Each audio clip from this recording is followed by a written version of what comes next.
Our boat's way out there. Almost a mile, 0.8 miles. Yeah, I'm glad we have an engine on the dinghy. Welcome aboard SailingWindGypsy. We're glad to have you here. In this episode, we sail from Marathon to Cape Sable on the tip of the Everglades, and we do see a crocodile. We can't hear me over all that wind, but I'm letting you know this is some of the most beautiful water we have ever seen. It's every bit as gorgeous as the dry Tortugas. It's just this beautiful, beautiful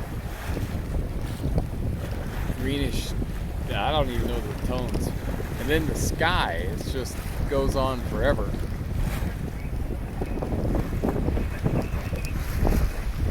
We left Marathon Keys this morning and we're sailing across Florida Bay, going to the bottom of the west side of Florida to Cape Sable. So here's Ginger sleeping.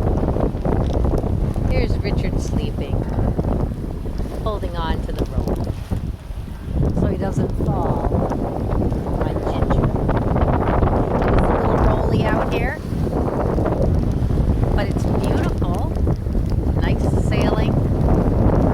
There's a crab pot. I should keep my eyes open for those. And all the way from 7 Mile Bridge, we've had this companion going in the same direction as us. Okay, we have sunset in the Gulf of Mexico. We are at Cape Spear, which is the southern Cape Sable. I keep saying Cape Spear, that's in Newfoundland. We're at Cape Sable, which is the southern tip of the western part of Florida. And the sun, she's going down.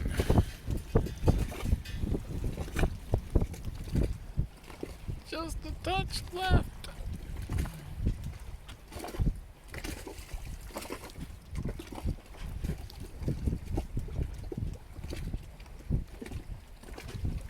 Gone. So this dragonfly is just sitting on the edge of our outboard mount with its wings blowing in the wind. Weird dragonflies here in Florida. They're big heads and big bodies, not at all like the ones in Michigan. So we came ashore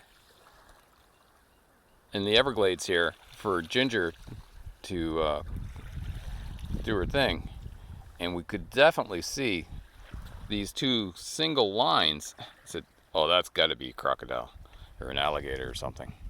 And if you look, you can see the footprints.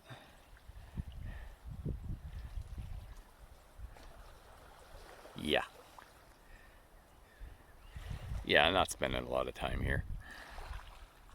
Okay, it just went back down, but right under there. I do see like a dark spot. Yep, right that there. is definitely, I could see it come up and I could see its eye. Yeah, a little fucker, beep. The little bugger went down again.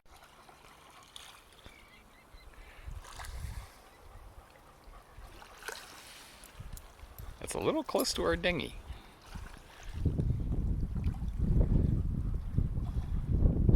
Can you see him? I don't see him. Yeah, All right, yeah. it's either him or a stick. Oh no, sticks don't come up like that. No, I could definitely see its eye. It had its eye on me. There it is. Eyes sticking out again. Yeah.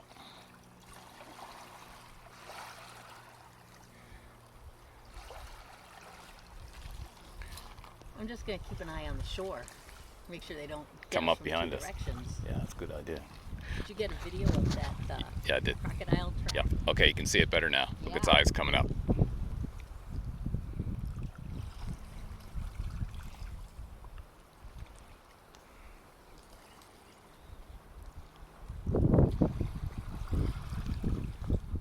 What if I throw a stick at it?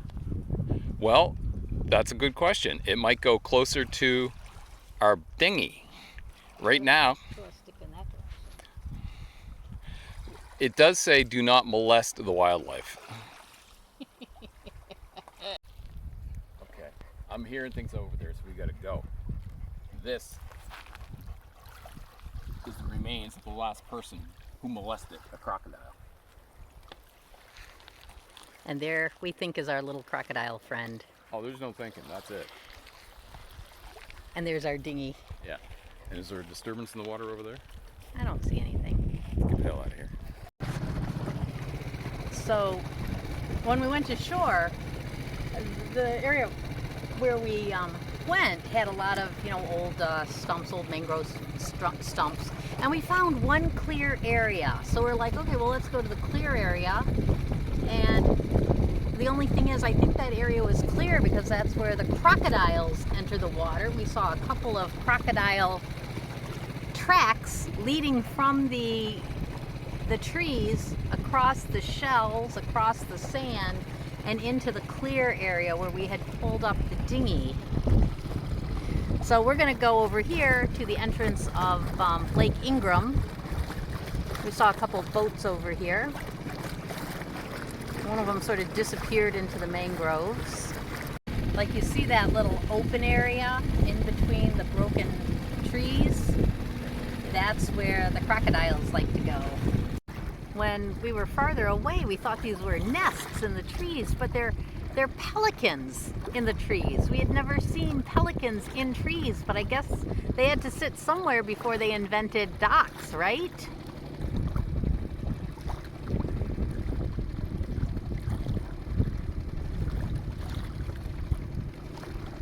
Thank you for the Kodak moment, Mr. Pelican. Pretty impressive. And I guess if you sit in the tree, the crocodile won't eat you.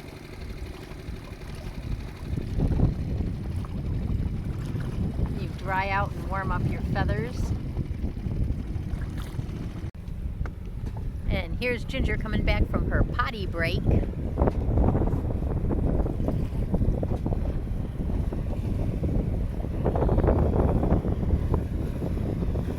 She looks pretty interested in the other two boats.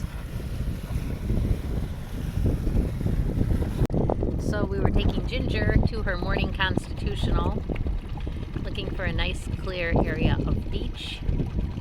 And we see this big track going to the water. So I said, well, let's get closer to see if it's a crocodile track. And I said, you are so weird. But I said, well, if it's a crocodile track, he's already gone. Yeah, he's either gone in the brush there, waiting for us, or he's gone in the water, waiting for us. Dark spot there, I don't know what the hell that is.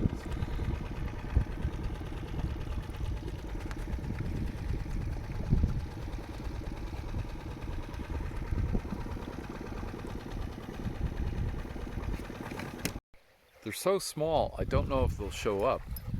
But there are more dragonflies here than I have ever seen in my life. Pretty incredible. Beautiful assortment of shells. Which of course we are leaving, because you're not allowed to take anything off the beach.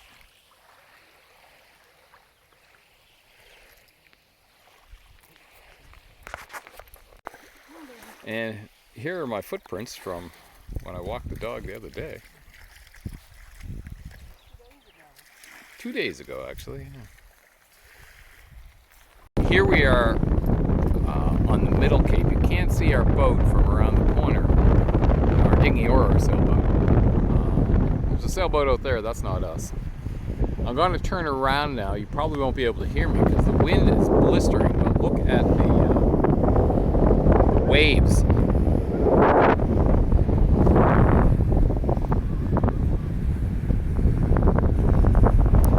You can see them breaking on the shore.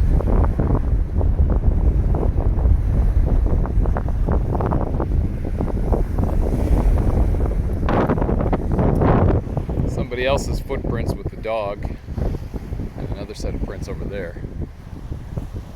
Yeah, we made the right call in not bringing a dinghy around the corner because it would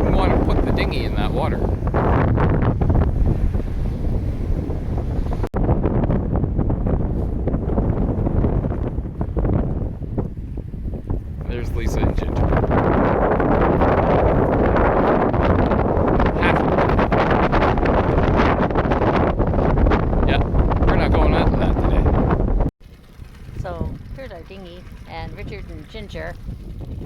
And here are the biggest tracks we've seen. For comparison. There's my foot.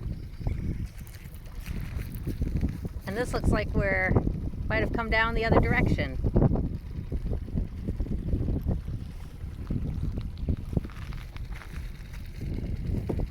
I guess I don't need to hold you, do I? It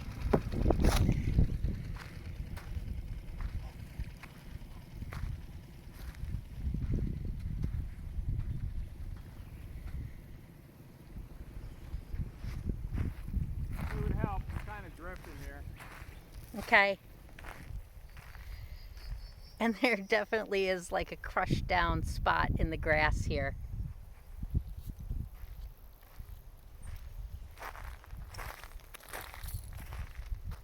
And here's the other track. It's really not as obvious, the crushed down spot. Drifting out. Okay. So we found a place to beach the dinghy, which doesn't seem to have any crocodile tracks.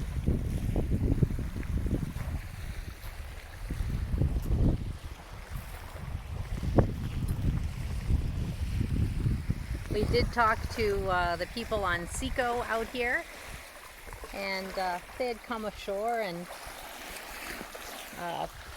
jogged on the beach and did some swimming, and I said, "Oh, you're braver than me. We saw a lot of crocodile paths out there, tracks out there." And she was like, "What?" And I guess she didn't realize that those paths were crocodile paths on the beach, and that we had actually seen a crocodile in the water. But it's probably a little one. She was sort of little though. I mean, she might have been not like a manatee. Oh, he was from Florida. I think he knows what the tracks look like. I'm just saying. His Argentinian wife might not be long in his future. I don't know if she's Argentinian, but she did have a little... she said she was. Oh, she did have a little accent.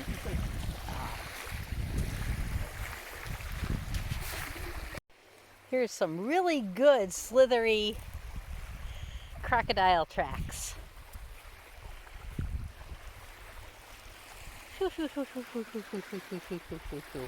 And I don't know if it really shows up on the video, but there's thousands of these orange and black dragonflies. And when we pulled in the other day, we had like 100 of them on the rigging of the boat. And then in the morning, there were a bunch of dragonfly carcasses all over the deck. So I don't know if these are like the kind of insect that only live a day, but there are a bazillion of them here. And other than dragonflies, we haven't really been bothered by bugs much. And I can hardly say that the dragonflies bothered us. They're pretty magnificent. So this is our last day here in the Everglades. We've got Ginger over here for a walk. Lisa's getting the boat ready. Took a good look around, make sure there were no crocodiles, alligators, or anything else that might eat us.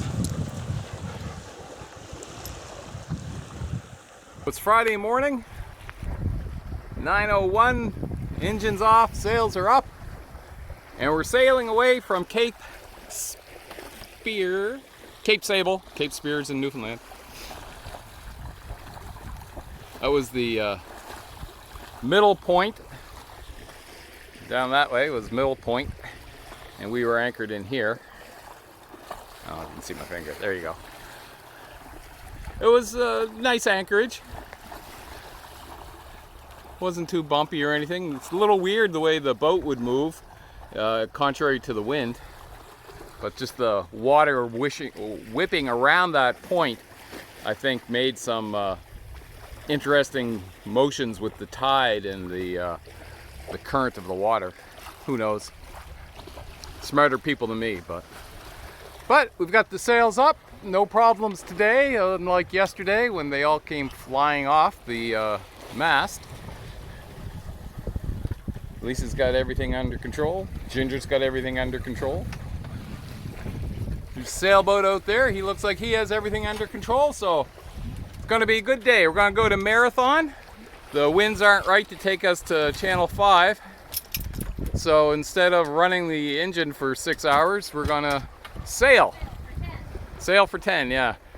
But, you know, we're a sailboat, so it's extreme tacking. It's going 30 miles out of our way, but at least this way we're moving, and we're going to enjoy the sail. It's a nice day for it. So we had been talking about reefing, which means we were probably a little late at doing it.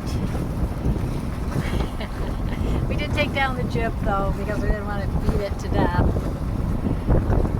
and make it as easy as possible.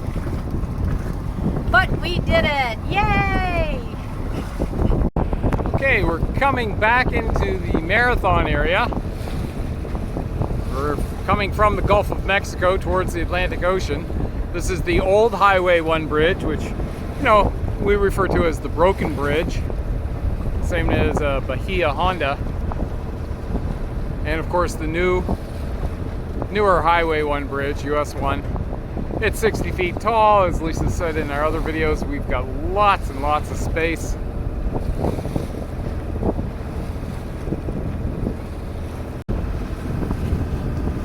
Hello, Mr. Pelican.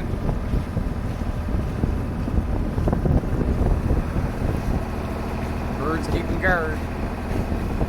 Here's the two bridges parallel.